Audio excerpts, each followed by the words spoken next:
नमस्कार दोस्तों, कहानियों की श्रृंखला में आज सुनेंगे मालती जोशी जी की कहानी तो ही उरिन में ना ही। लेकिन उससे पहले मेरा आपसे विनम्र अनुरोध है कि अगर मेरे द्वारा सुनाई हुई कहानियाँ आपको अच्छी लगती हैं तो मेरे चैनल को सब्सक्राइब ज़रूर करें, लाइक करें और अपने दोस्तों और परिचितों में शेयर भी करें। बेल आइकन दबाना बिल्कुल भी ना भूलें। आज सुनिए तो ही उरिन में ना ही। सुबह के 9:30 बज रहे थे और इनका अब तक पता नहीं था। रोज़ तो 8 साढ़े 8 बजे तक मॉर्निंग वॉक से लौट आते हैं। रोज़ की तरह चाय और नाश्ता बनाकर मैं इनका इंतज़ार कर रही थी। और झूठ क्यों बोलूं, मुझे भूख लगाई थी। रोज़ की आदत जो ठहरी। कितनी बार कहा है कि मोबाइल साथ रख लिया करो, तो मना कर देते हैं। कहते हैं कुछ देर के लिए तो इस बला से मुक्ति मिले। माथुर को देखता हूँ ना, हर 5 मिनट पे फ़ोन घनघनाता रहता है। तंग आ जाता है पर मोबाइल नहीं छोड़ता। कभी कभी सोचता हूँ कि मोबाइल नहीं थे तब भी तो लोग जीते थे और चैन से जीते थे। देर होने लगती है तो चिंता हो जाती है, मन में अजीब अजीब ख्याल आने लगते हैं। एक बार कपूर साहब बाइक से टकरा गए थे। 1.5 महीने के लिए प्लास्टर लग गया था। एक बार गुप्ता जी के पैर में मोच आ गई थी तो रिक्शे से घर पहुंचाना पड़ा था। 8 दिन तक मालिश होती रही तब जाकर ठीक से चल पाए थे। सभी तो उम्र दराज हैं, इसीलिए चिंता होती है। लेकिन ये बहुत नाराज़ होते हैं। कहते हैं तुम्हारे मन में हमेशा बुरे ख्याल ही क्यों आते हैं, कभी अच्छा भी हो सोचा करो। फिर मैंने अच्छा सोचना शुरू कर दिया। हो सकता है आज किसी का जन्मदिन हो। जन्मदिन मनाने के लिए ये लोग सैर के बाद सीधे 56 भोग चले जाते हैं। मैंने सोच लिया कि 10 बजे तक प्रतीक्षा करूंगी और फिर नाश्ता कर लूँगी। भूख तो खैर मैं बर्दाश्त कर लूँगी, पर दुनिया भर की दवाइयाँ जो लेनी होती है उससे पहले पेट में कुछ डालना भी ज़रूरी है। मैं अपने विचारों में खोई हुई थी कि दरवाजे की घंटी बजी। लपक कर दरवाज़ा खोला। उलाहना की झड़ी लगाने ही वाली थी कि देखा दरवाजे पर ये नहीं माथुर साहब थे, वो भी सपत्नीक। माथुर साहब तो खैर आते ही रहते हैं, पर इतनी सुबह उनकी पत्नी को देखकर आश्चर्य हुआ। नौकरी वाली बहू हो तो सास का असमय बाहर निकलना असंभव ही होता है। सोचा शायद कोई निमंत्रण देने आए हैं, पर मिसेस माथुर घरेलू साड़ी में ही थी। ऐसे कपड़ों में कोई निमंत्रण देने नहीं जाता। भाभी जी चाय पिलाइए, उन्होंने मेरी विचार तंद्रा को भंग करते हुए कहा। आपके यहाँ तो बनी रखी है, चलिए इसी में हिस्सा बांट कर लेते हैं।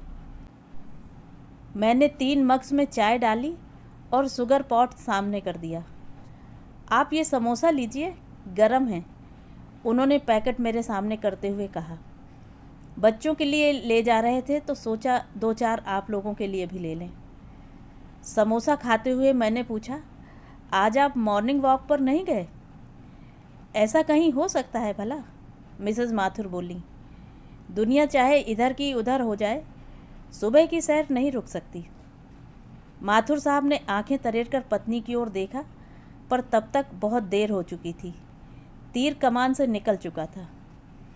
अधखाया समोसा प्लेट में छोड़कर मैंने पूछा, अपने दोस्त को कहाँ छोड़ा है? आप नाश्ता कर लीजिए, फिर बताता हूँ। खा लिया मैंने जितना खाना था, अब आप फ़ौरन बताइए, मेरा जी बहुत घबरा रहा है। घबराने की कोई बात नहीं है भाभी, सब ठीक है। फिर इन्हें कहाँ छोड़ा है? देखिए, शांति से सुनिए। हम लोग पार्क से चलने को हुए तो मनोहर जी को एकदम चक्कर आ गया। फिर गिर गए क्या? ज़्यादा चोट तो नहीं आई? मेरा तो कलेजा मुंह को आ गया था। गिरते कैसे? हम सब साथ जो थे। फिर हमने सोचा पास में सार्थक नर्सिंग होम है, वहाँ बीपी वगैरह चेक करा लेते हैं। फिर कुछ नहीं, ड्यूटी डॉक्टर ने बीपी चेक किया, ठीक था। फिर वह बोला 11 बजे बड़े डॉक्टर साहब आएंगे, एक बार उन्हें दिखा लेते हैं। इसलिए हम उन्हें वहीं छोड़ाए हैं। गुप्ता पास में बैठा है। भाई साहब प्लीज़ मुझे ले चलिए, मेरा जी बहुत घबरा रहा है। आपको लेने के लिए ही आया था मैं। ऑटो खड़ा किया हुआ है। बस सोच रहा था आप मुंह में कुछ डाल लेती। खैर चलिए। मैंने फटाफट घर बंद किया और उनके साथ चल पड़ी। रास्ते में हमने मिसेस माथुर को उनके घर छोड़ा और सीधे नर्सिंग होम की राह ली। मेरे मन में इतनी बुरी बुरी कल्पनाएं आ रही थीं, पर जब पहुंचकर देखा कि ये और गुप्ता जी मज़े से कमरे में बैठकर गप्पे मार रहे हैं तो मेरी जान में जान आई। डॉक्टर आ गए? माथुर ने पूछा। राउंड ले रहे हैं, उसके बाद देखेंगे। कुछ देर बाद ही बुलावा आ गया। ये दोस्तों के साथ चले गए, मैं कमरे में बैठी रही। अच्छा हुआ जो इन लोगों ने कमरा ले लिया था, नहीं तो बाहर बरामदे में बैठना पड़ता। कोई आधा घंटा बाद तीनों लौट आए। रिपोर्ट अच्छी थी, मतलब अभी कुछ वैसा नहीं लग रहा है। हो सकता है काफ़ी देर तक धूप में बैठने के कारण हुआ हो, या उठते समय कोई नस खिंच गई हो। पर डॉक्टर का कहना था एक बार किसी न्यूरोलॉजिस्ट को दिखा लेते हैं। शाम की अपॉइंटमेंट भी ले ली थी। नर्सिंग होम के ही एसोसिएट स्पेशलिस्ट हैं, वे शाम को आएंगे। मैंने उन दोनों से कहा, आप लोग अब घर जाइए, मैं इनके पास हूँ। जाने से पहले वे दोनों हमारे लिए चाय बिस्किट ऑर्डर कर गए। दोपहर को मिस्टर और मिसेस कपूर खाना लेकर आ गए। शाम को कपूर दंपति चाय और सैंडविच लेकर आ गए। जब उन्हें पता चला डॉक्टर आने वाले हैं तो वे रुके रहे। इन डॉक्टर साहब ने भी ओके रिपोर्ट दी और कहा, दोबारा ऐसा हुआ तो तुरंत संपर्क कीजिए, अपन एमआरआई कर लेंगे। नर्सिंग होम वाले डॉक्टर की सलाह थी, आज रात रुक जाइए, सुबह तसल्ली के साथ घर जाइए। सब पैसे कमाने के धंधे हैं, ये भुनभुनाए। मैंने कहा, वे तो हमें बुलाने नहीं आए थे, हम ही दौड़कर उनके पास आए थे, तो अब उनकी तसल्ली तक रुक जाइए। शायद उन्होंने किसी कारण से यह सलाह दी हो। 7 बजे माथुर साहब आए। बोले, मुझे लगा डिस्चार्ज मिल जाएगा, इसलिए नितिन के लिए रुका रहा, गाड़ी लेकर आया हूँ। तो ऐसा करते हैं नितिन, तुम आंटी को घर छोड़ दो और गुप्ता से कह दो रात को यहाँ रुक जाएं। वो आ जाएंगे तो मैं ऑटो करके आ जाऊँगा। मैं रुक जाती हूँ, मैंने कहा। नहीं भाभी जी, ये आपकी बस की बात नहीं। रात को ज़रूरत पड़ी तो कोई भाग दौड़ करने वाला चाहिए। मैं ही रुक जाता, पर इन दिनों मेरी तबीयत भी ज़रा ढीली चल रही है। इमरजेंसी में किसी काम का नहीं हूँ मैं। नितिन ने मुझे घर छोड़ा, मुझसे चाबी लेकर गेट खोला, फिर मेन दरवाज़ा खोला। मेरे हाथ में एक टिफ़िन थमाकर बोला, मम्मी ने आपके लिए खाना भेजा है। अंकल के परहेज का पता नहीं था। कोई बात नहीं बेटा, अब तुम घर जाओ। दफ्तर से लौटकर सीधे चले आए हो, पता नहीं चाय पी भी है कि नहीं। बनाऊं? चाय पीकर ही चला था, आप तकलीफ़ ना करें। हमारा नंबर तो है ना आपके पास, ज़रूरत हो तो कॉल कर लीजिएगा। मैं चलूं? उसके जाने के बाद मैं कितनी देर तक सुन्न होकर बैठी रही। इनकी तबीयत का कुछ समझ में ही नहीं आ रहा था। सब कुछ ठीक ठाक है बता रहे थे, फिर रात भर के लिए रोक भी रहे थे। पता नहीं क्या हुआ है। खाने का ज़रा भी मन नहीं था। थोड़ा सा मुंह जुठाकर मैंने खाना फ्रिज में डाल दिया। टीवी देखने की कोशिश की, मन नहीं लगा। कुछ पढ़ने की भी इच्छा नहीं हुई, तो 9 बजे ही गेट में ताला डालकर मैंने बत्तियां बुझा दी। अपने विचारों में खोई हुई मैं करवटें बदल रही थी कि अचानक गेट की घंटी बजी। इतनी रात गए कौन होगा? मैंने तुरंत बाहर की बत्ती जलाई और खिड़की से झांक कर देखा। भाभी जी, गेट खोलिए, गुप्ता जी की आवाज़ थी। मेरा दिल बुरी तरह धड़क उठा। गुप्ता जी इस समय यहाँ क्या कर रहे हैं? उन्हें तो नर्सिंग होम में होना था। कहीं ऐसा तो नहीं कि इन्हें डिस्चार्ज मिल गया हो। बदहवास सी गिरते पड़ते मैं बाहर पहुंची। गेट खोलते हुए मैंने कहा, गुप्ता जी आप इतनी रात को? सब ठीक तो है ना? इतनी रात कहाँ भाभी, अभी 9:30 ही तो बजे हैं, उन्होंने भीतर आते हुए कहा। अब मैंने देखा कि उनके साथ उनका पोता भी है। मुझे प्रणाम करके बालक एक और खड़ा हो गया। आप तो नर्सिंग होम जाने वाले थे ना? जाने वाला था, पर राहुल ने मना कर दिया। बोला कोई इमरजेंसी होगी तो पहले आपके हाथ पांव फूल जाएंगे। इससे अच्छा है मैं चला जाता हूँ। बस सुबह मुझे जल्दी रिलीव कर दीजिए। तो वो नाइट ड्यूटी पर चला गया। आपके लिए मैं शौनक को ले आया हूँ, उन्होंने पोते को आगे करते हुए कहा। यूं तो पूरा कुंभकर्ण है, पर कोई साथ रहेगा तो आपका हौसला बना रहेगा।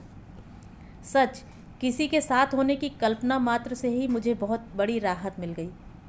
अच्छा बेटे, मैं चलता हूँ, उन्होंने बेटे की पीठ थपथपाते हुए कहा। दादी को तंग मत करना और होशियारी से रहना। उनके जाने के बाद मैंने गेट में ताला डाला और भीतर आ गई। हॉल का दरवाज़ा बंद करते हुए मैंने शौनक से कहा, मैं गेस्ट रूम के बेड की चादर बदल दूं? नहीं दादी, मैं यहीं दीवान पर सो रहूँगा, बस ओढ़ने के लिए कुछ दे दीजिए, मैंने दीवान पर उसका बिस्तर लगाते हुए कहा।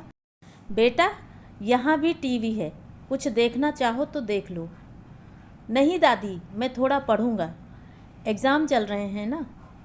मुझे इतना संकोच हो आया, मेरी वजह से तुम्हारी पढ़ाई मारी गई।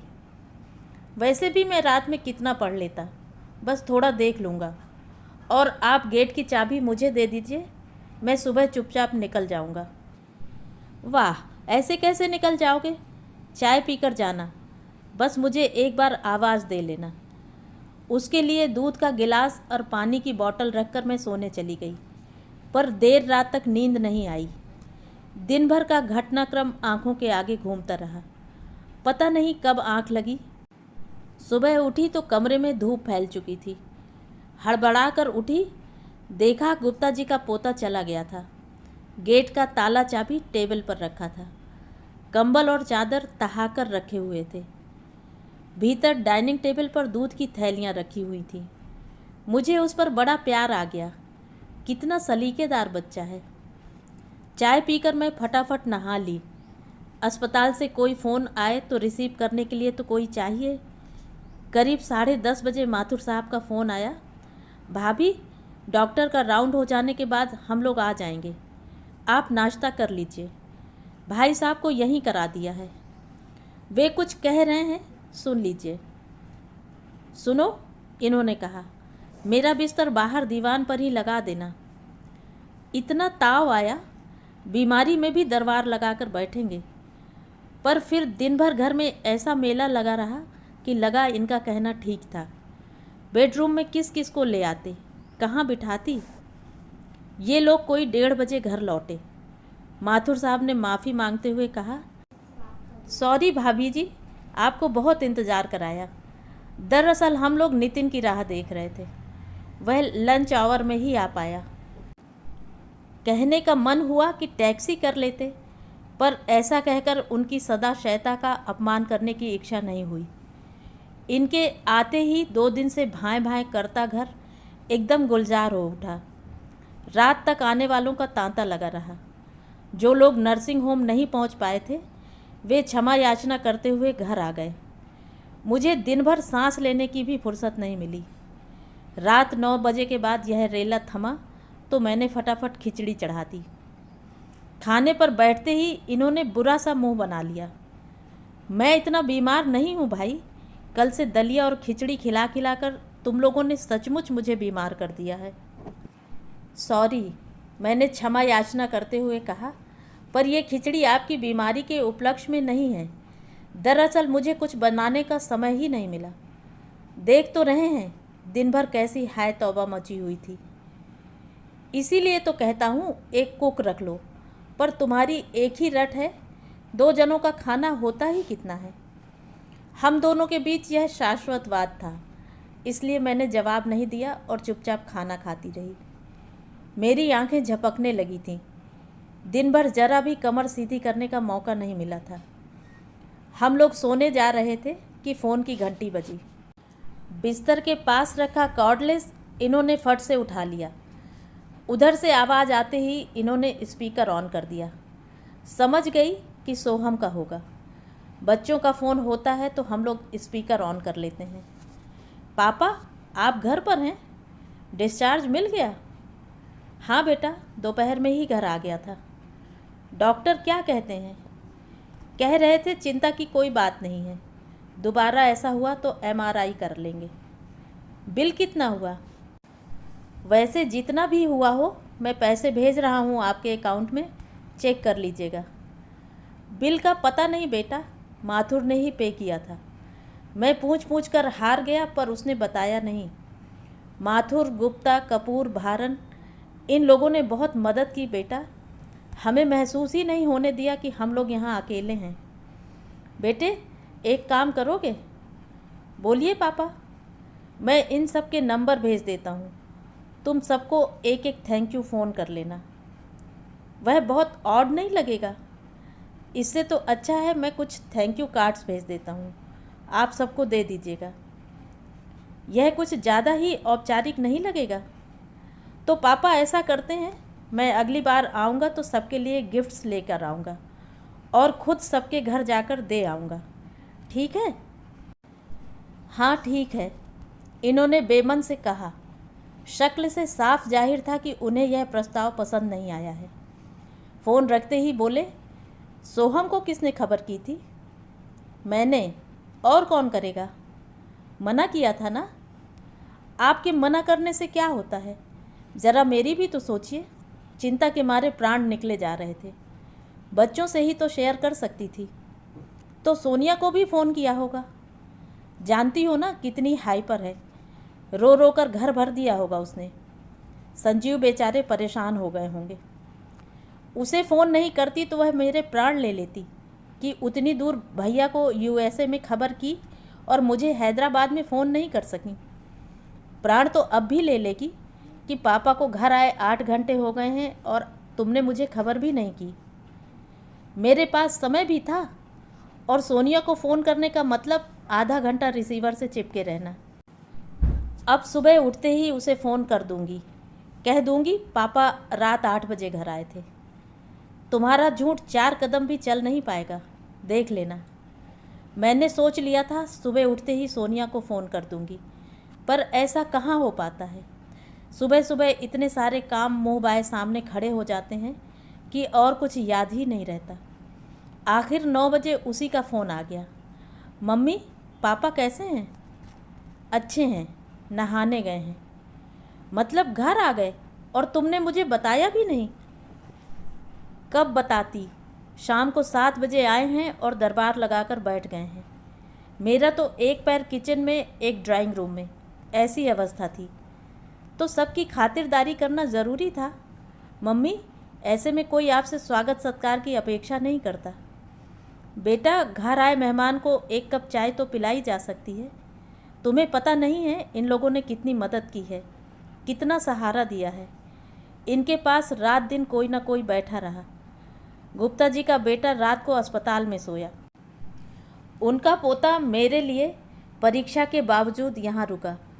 सबके यहाँ से चाय नाश्ता आता रहा और कल इन्हें लाने के लिए माथुर साहब का नितिन लंच आवर में गाड़ी लेकर आया था।